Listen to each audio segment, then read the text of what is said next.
Es médico, psiquiatra, psicoanalista, escritor y docente.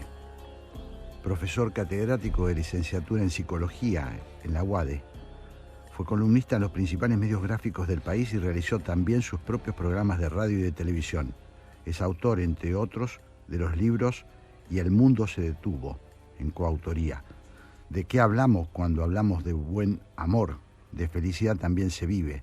Tocar fondo. En Twitter, él es @JEAbadi y su página web joseeduardoabadi.com. Estoy ya en contacto, estábamos ya en contacto con nuestro amigo José Abadi. Hola, José.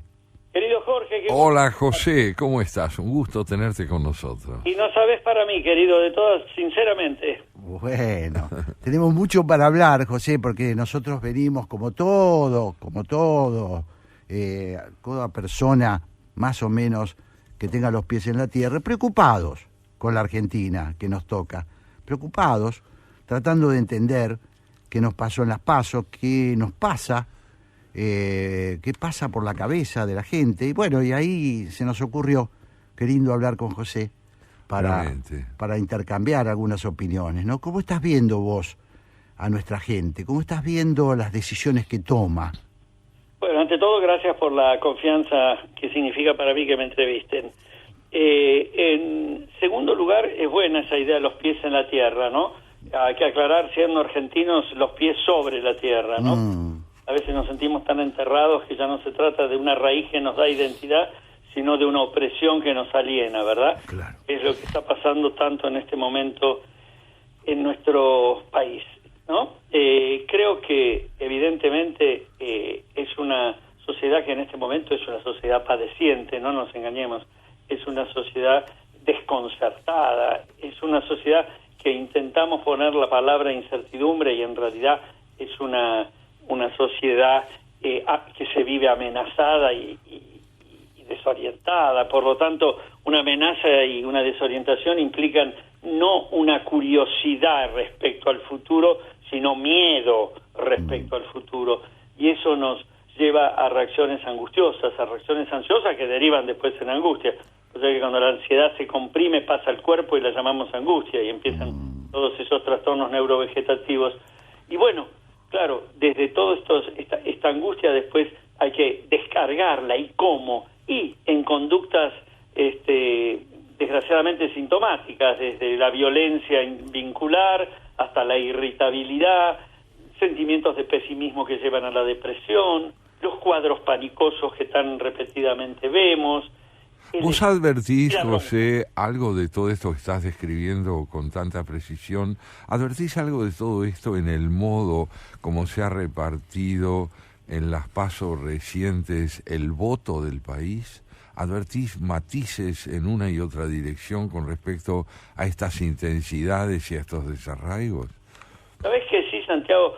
Es decir, bueno, por empezar, esa expresión que muchos periodistas ya lo han señalado como la moneda en el aire, no es una linda imagen de David Copperfield haciendo digitación, es dónde me voy a caer y cómo me voy a lastimar, ¿no? Claro. Y yo creo que en el reparto, no sé cómo llamarlo, la distribución de tendencias que podemos ver en la elección, vemos por un lado una mezcla de bronca y de pensamiento mágico y de aspiración totalitaria, aunque parezca raro, porque cuando una sociedad se siente muy fragmentada, necesita muchas veces y busca, y si se la venden, compra con una cierta facilidad, un discurso muy cerrado, un discurso que remita a muy pocas palabras, casi eslogans, te diría yo, más que discusiones o debates.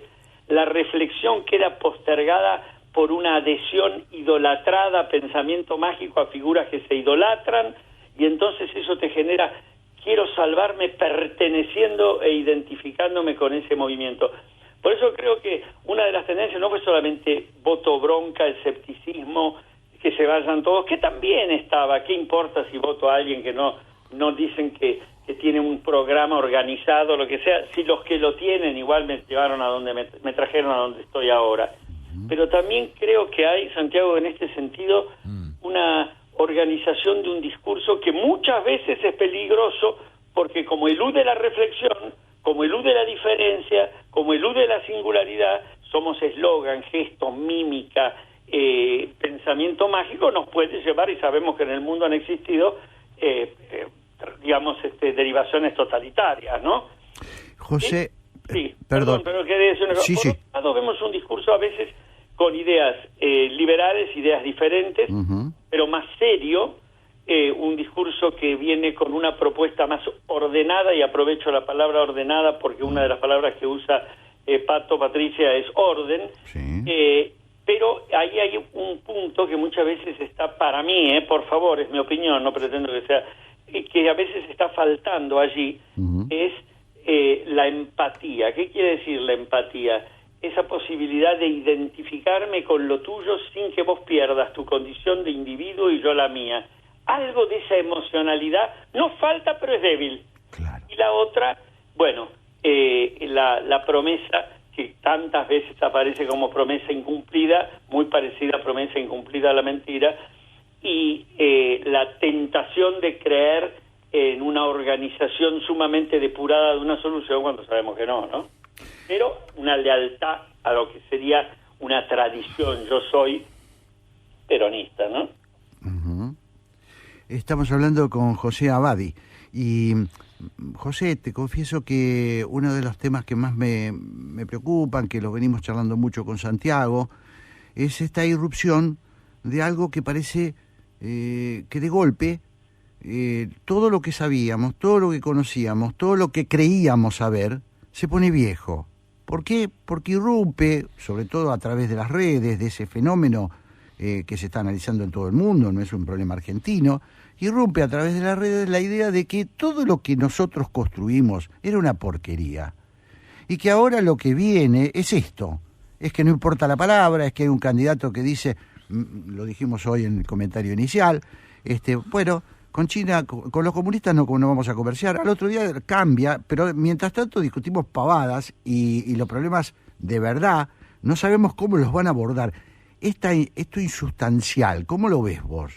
Qué delicado que es lo que plantean, ¿no? Porque es verdad lo que dicen. Indudablemente, y cuando hablaba yo de discursos cerrados, la palabra no importa mucho, importa el énfasis, la mímica con que se la dice, la promesa de una pertenencia a una totalidad que te va a dar garantías, la capacidad de descargar la bronca. A veces la palabra, como decís bien vos, en este tiempo de hoy parece estar muy descargada, ¿no? E incluso cuando la palabra distancia, la palabra que solamente antes era interesante, la palabra escrita que se agregaba también a ese diálogo oral. Ahora el diálogo verbal entre dos personas casi está ausente, ¿no? Todo es chat con códigos, que yo creo que ahí se pierde algo de la sustancialidad orgánica de lo que somos los seres humanos, ¿no? Pero también creo que vivimos en un tiempo donde a mí me parece muy delicado confundir experiencia con algo perimido, ¿no? Ajá. La experiencia es algo vital, vivo. Experiencia sirve para el mañana. Claro. La gente que cree que la experiencia es un recuerdo archivado, ¡wow! Claro, tenés muchísima razón al hacer ese subrayado que haces. Homologar la experiencia a lo marchito es no poder aprender de lo que a uno le toca protagonizar y vivir. Ahora, escuchándote, José, yo diría que las preocupaciones que vas caracterizando, plasmando, expresando, no difieren mucho de las que nos inspira en general el populismo, incluso en sus configuraciones previas, como ha sido en estos 20 años de kirchnerismo que están tocando ahora a su fin formalmente. Da la impresión de que esas preocupaciones que hoy retratás y esos riesgos que hoy retratás vienen de lejos. ¿No ha habido cambios? Bueno, es que populismo es un concepto amplio, ¿no? Tan amplio es que caben ahí adentro 20.000 supuestas ideologías diferentes y tendencias distintas.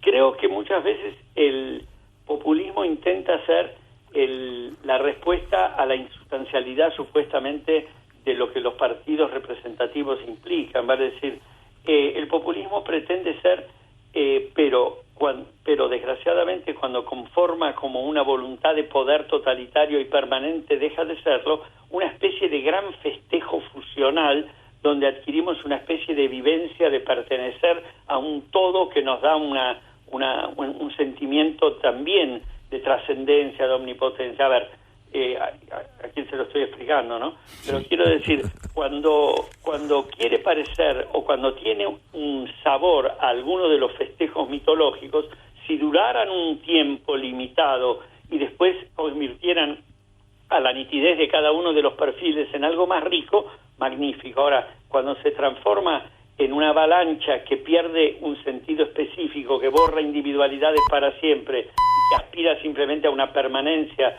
en una encarnación del poder, ya el populismo, sea de la tendencia que sea, me parece peligroso.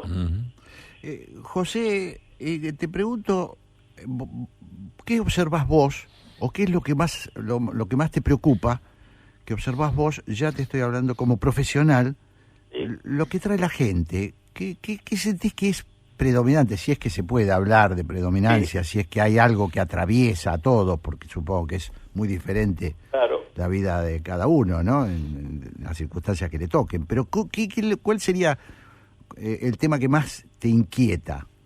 Perfecto. Con esta salvedad que haces, sí, claro, es significativa e importante, ¿no? Sin olvidar semejantes pero no iguales todos, claro. Que cada uno es una aventura, por suerte, si no, claro que sería mi laburo, ¿no?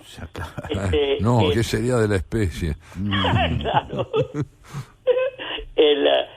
A mí lo que más me empáticamente me duele, sí, no es tanto el cuadro de angustia que siempre tiene una duración, si bien la Argentina tiene una especialidad para que dure más, limitada, sino te diría un combo donde hay un pesimismo que se va convirtiendo en depresión y la depresión en desesperación, que es cuando me doy por vencido, cuando siento que me están robando mi mañana y entonces pierde sentido mi vida. Ahí empiezan las depresiones a tomar una forma que me preocupan porque deriva muchas veces en enfermedades orgánicas que las estamos empezando a ver estadísticamente más repetidas, Jorge. ¿Cómo se llama? Es un punto, bueno, por algo hay tanta migración, ¿no? Quiero decir, por algo se exilian, dicen, ¿por qué se van? No se van, los echan. Es decir, la gente se siente maltratada y eso genera una vivencia de humillación, de burla, que, insisto, forma parte de una arquitectura donde la depresión toma centralidad y eso a mí me preocupa mucho. Qué notable lo que decís, qué importante es lo que decís. El consultorio de un médico psicoanalista, es decir, de un hombre que ha consagrado su vida a tratar de que la salud sea una posibilidad de reconstrucción de un sujeto, advierte hoy en su práctica clínica esta preeminencia creciente, siempre singular, siempre configurada en cada caso individual de un modo distinto, pero constante, que es esta vivencia tan arraigada del pesimismo, generado también por una sociedad cuyos liderazgos políticos no han sabido dar respuestas a todo aquello que permite que la vida individual gane singularidad, porque si los problemas que compartimos todos atañen al trabajo, a la pérdida de moneda, a la inseguridad, a la falta de representación pública, la singularidad, José, la individualidad, todo aquello que de alguna forma podríamos llamar lo que tiene el carácter de un derecho personal a constituirse como sujeto, todo eso no se desfigura en un tratamiento, no se ve abrumado, aplastado, de alguna forma subyugado por esta problemática colectiva que nos afecta a todos. Sí, qué bien que lo dijiste, ¿no? Yo creo que se ve herido, la palabra que más me surge, se ve herido, se ve reclamando, a veces con alguna suerte de optimismo lúcido, otras con un anhelo así enfervorizado y otras casi ha dejado de reclamo una solución a esto. Por eso creo que vamos a lo de los populismos que vos decías, por eso la tentación de la solución mágica. Digamos, un logro en la vida son los éxitos imperfectos. Lo más que podemos aspirar son éxitos imperfectos y eso es fantástico. Ahora, cuando los éxitos imperfectos no los logramos, sino que lo que sentimos es un avasallamiento de lo que vos describiste también, anhelamos consciente o inconscientemente el perfeccionismo inexistente y mágico. Uy, hay peligro. Ahí están aquellos que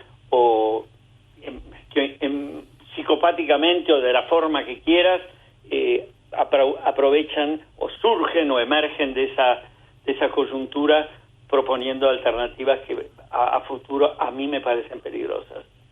Estamos hablando con José Abadi, psicoanalista, tratando de entender. Esa es nuestra idea, tratando de entender.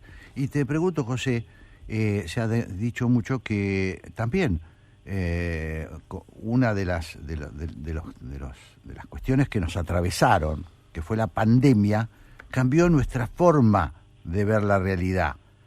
Nos hace plantar de otra manera. ¿Vos qué pensás al respecto? Yo pienso que estamos viendo todavía y vamos a ver bastante tiempo más lo que llamamos los colaterales, ¿no?, de la pandemia, porque después del impacto del macrotrauma, lo que está siendo peligroso como enemigo que nos puede matar, creo que un punto fundamental, porque hay varias cosas y las han trabajado mucho. Bueno, en ese libro que vos decís, El mundo se detuvo, que escribí junto a mi hija, trato de meternos con eso, sí, pero claro. Quiero, porque sé del tiempo, tomar un punto. La pandemia presentificó de un modo irreversible, por lo menos hasta ahora, la solución que tendría sería poder entrar a tener una sabiduría distinta de la misma, la noción de la muerte. La muerte existe. Lo que la pandemia nos marcó es la finitud no es una metáfora literaria, sino que la muerte como algo que sabíamos que existía, pero no creíamos, ahora creemos en ella. Y eso generó una cierta angustia permanente, una noción distinta del presente, reformula muchas de las relaciones interpersonales y exige, creo yo, pero en esto Santiago ha trabajado mucho más que yo toda esta temática, creo yo que exige la muerte una aproximación a su comprensión totalmente distinta, una sabiduría acerca de la muerte que la convierta ya no en una especie de enemigo frontal de la vida, sino en una parte de la misma, ¿no? Pero creo que por lo menos Occidente y la pandemia no nos encarrilan en ese lugar y aparece la muerte amenaza como un sentimiento de angustia que es muy potente a partir de la creencia ahora sí que la muerte existe. Ya concluyendo lamentablemente este encuentro contigo, no quiero dejar de retomar esto último que decís, porque en una sociedad o en una civilización como la nuestra, donde el progreso ha tenido un protagonismo creciente en los últimos 100 años de manera, diría yo, avasalladora y hasta singularísima con respecto a etapas históricas previas, el amor propio, ese narcisismo del que nos hablaba Freud en relación a las civilizaciones, el amor propio de la nuestra, que ha idealizado el progreso como algo capaz de derrotar a la muerte o de derrotar por lo menos la adversidad mediante nuevos y nuevos hallazgos, nos vino a probar, digámoslo así, que la Edad Media puede resurgir en medio del éxito más profundo. Totalmente, y te digo más, dijiste la palabra que para mí es una de las claves con las que yo me debato cuando me miro como paciente y cuando miro a mis pacientes para superar el dolor, el sufrimiento, etcétera, en su forma sintomática, que es narcisismo. Si logramos superar el narcisismo, nos damos cuenta lo muchísimo que nos enriquecemos cuando somos capaces de dar y de reconocer al otro en lugar de embarcarnos en una carrera de aspiraciones omnipotentes, creo que la paz deja de ser una utopía y es una posibilidad. Querido José Abadi, para Santiago, para mí, ha sido un placer y un honor tenerte. Gracias. Nos vamos con la mochila un poquito más cargada. Te agradecemos mucho. Soy yo quien les agradece y un abrazo grande. Un gran abrazo. Fuerte abrazo, José.